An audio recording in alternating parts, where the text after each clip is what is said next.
kalangan muda saat ini, kenapa kok dunia peternakan dan pertanian itu jarang diminati? Nah, apa Mas? Kira-kira apa jarang diminati? Saking zaman itu loh paru peka minane. Jadi gengsi itu ternyata ya itu apa? Memang gengsi, bukan gengsi itu tadinya gengsi. Iya, itu. Iya. Makanya saya mau gelem sing ya sing kotor-kotor, sing mungkin dipandang sebelah mata itu memang nggak mau. Kan sudah masuk ke zaman Gen Z. Ya benar berarti. Tapi kerennya Gen Z. Berarti benar juga. Jadi apa yang dilakukan anak-anak muda sekarang itu sudah berbeda dengan waktu orang tua atau mungkin zaman kita masih muda. Ya memang seperti itu. Orang-orang zaman dulu kan masih kecil kadang-kadang kan suruh membantu orang tuanya, apakah di sawah ataupun di peternakan, bantu apa namanya, jualan apa? Angon, mengembala kambing atau mengembala sapi kan. Kalau orang-orang dulu ya, yang masih kecil anaknya. Padahal di situ kan salah satu pokok sumber kehidupan kan ada di dua itu kan. Nah kira-kira apa yang menjadikan mereka kok bisa sekarang menjadi gengsi? Kenapa sekarang? Ayo. Nah, itu pengaruh, apakah pengaruh dari digitalisasi ya saat ini mungkin bisa menguasai seluruh dunia. Tapi kalau saya rasa ya itu tadi gengsi itu muncul salah satunya karena pola pikir, cara pandang, wawasannya sudah berbeda.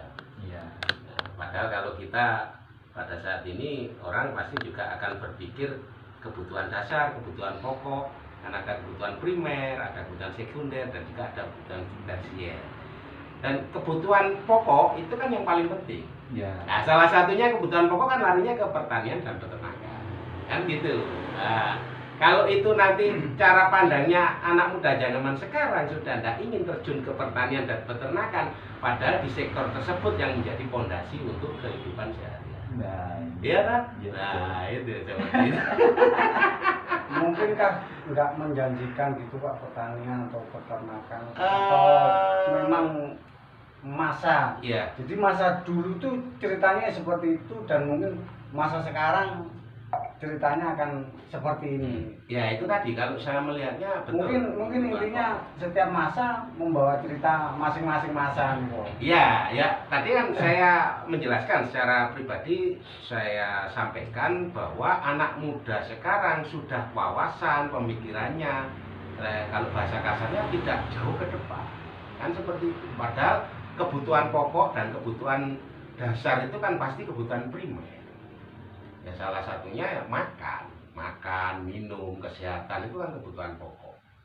Nah, kalau kita masuk ke untuk makanan minuman ya berarti larinya ke pertanian sama peternakan. Ya memang seperti itu. Ya, alhamdulillah kalau misalkan sekarang masih banyak orang yang mau bertani dan beternak. Ya memang seperti itu. Karena usaha yang lainnya atau sektor lainnya itu akan menjadi faktor pendukung dan penunjang dari pertanian dan peternakan. Juga termasuk perikanan. Ya memang seperti itu. Ya itulah peternakan. Peternakan itu kan memang ya istilahnya membutuhkan waktu yang lama untuk bisa menjadi cuan kan. Sementara anak-anak muda sekarang itu kan bisa apa namanya menghasilkan uang kadang-kadang pinginnya juga instan gitu kan.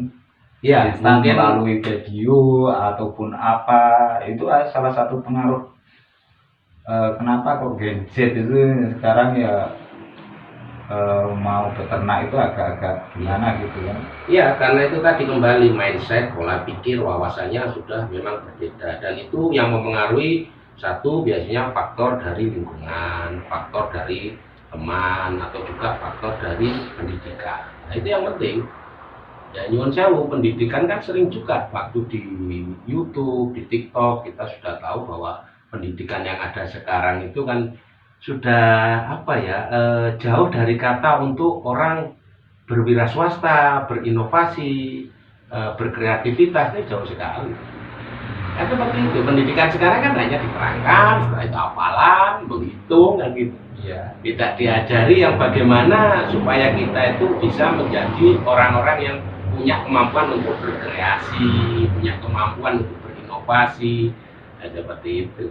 Dan memang pertanian peternakan untuk saat ini itu jarang diminati karena ya memang sangat rumit, sangat ribet, sangat sulit. Ya memang seperti itu. Dan membutuhkan proses yang agak Nah, yang pernah kapan hari waktu kita ngobrol bahwa kenapa kok mereka itu tidak mau terjun, karena di pertanian peternakan itu yang paling kesulitannya adalah nanti di faktor-faktor yang pernah saya sampaikan adalah faktor anlogika. Nah, faktor anlogika ini yang sulit untuk dipelajari. Terus peternakan yang sekiranya menjanjikan itu. Lu semuanya menjanjikan, Semuanya Mas. menjanjikan, ya? Semuanya menjanjikan. Salah satunya sapi itu. Sapi itu juga menjanjikan. Di hewan ruminansia itu ada sapi, kambing, kerbau. Cuma di situ nanti ada istilahnya tujuan-tujuan dari usaha peternakan itu. Misalkan kalau di sapi itu ada untuk yang penggemukan, ada yang untuk breeding atau perkembangbiakan, ada yang untuk perah. Nah, itu juga bertingkat. Jadi istilahnya kalau mau dipelajari itu proses juga. Yang paling mudah adalah proses untuk penggemukan. Yang agak sulit adalah breeding, pengembangbiakan. Paling sulit itu yang perah. Kenapa kok seperti itu? Ya biasanya ilmunya kalau misalkan yang orang biasanya di sapi perah, insya Allah dia paham tentang pengembangbiakan dan tentang penggemukan. Tapi kalau orang di bidang penggemukan belum tentu paham tentang pengembangbiakan dan apalagi perah. Tingkatannya seperti itu. Kalau secara normal tidak ada kendala, itu yang memang paling banyak untungnya ya di perah. Di perah paling banyak. Karena dia di perah itu ada breedingnya, pengembangbiakannya, dan juga ada penggemukannya. Tapi maksudnya penggemukannya untuk anaknya yang pejantan, yang jadi pejantan. Ya seperti itu. Cuman tingkat kerumitannya mungkin lebih. Ya kalau untuk sapi perah, apa namanya, sekarang kan juga ada susu-susu pabrik-pabrik itu kan, Pak. Nah, itu ya, apakah nggak kesulitan kalau seandainya kita apa namanya memelihara sapi perah untuk apakah susunya itu ya jual di kemana, di gitu? daerah yang ada penampungan, Ya. nah, itu memang lebih mudah daripada yang tidak ada penampungan. Karena di penampungan itu biasanya berhubungan atau kirimnya ke pabrik-pabrik besar, kayak mungkin Nestle, mungkin Indomilk atau Indolacto ataupun yang lainnya. Nah, cuma yang menjadi kendala kalau itu masuk susu di pabrik, ya sebenarnya bukan kendala sih, harganya kan yang paling murah. Nah, itu yang harus dicermati oleh peternak. Kalau misalkan harga mungkin saat ini kalau masuk ke penampungan yang dikirim ke pabrik paling sekitar 6.000 maksimum 7.000. Padahal kalau mau jual eceran itu rata-rata 1 liternya sekarang sudah di angka 13.000, hampir 2 kali lipatnya sudah. Nah, cuma kalau di penampungan berapapun susu yang disetor diterima. Tapi kalau kita menjual eceran ya ndak bisa, tergantung pangsa pasarnya. Kalau pas rame ya habis, kalau pas wae sepi ya ndak habis. Lah kalau ndak habis bisa disimpan di freezer. Nah, tapi kan kemampuan freezer juga terbatas. Nah, ngono, ceritane kayak ngono iki. Dilimat. Terus langkah awal itu kita kalau ingin ternak sendiri itu agar kita bermotivasi untuk bisa beternak, itu langkah awal apa yang kita lakukan? Kalau langkah awal dalam hal usaha ya sebelumnya kan juga sering juga saya sampaikan bahwa langkah awal itu yang menjadi pokok pondasi adalah silaturahmi. Oh, iya. Ya kayak gini, cangkruk, ndobos, ndopok, itu pondasinya. Nah, cuma silaturahminya atau ndopoknya kemana? Ke orang-orang yang punya pengalaman di bidangnya. Nah, anak muda sekarang salah satunya karena HP Kan sangat jarang sudah bersosialisasi. Ya, sosialisasinya muda sekarang ya live TikTok.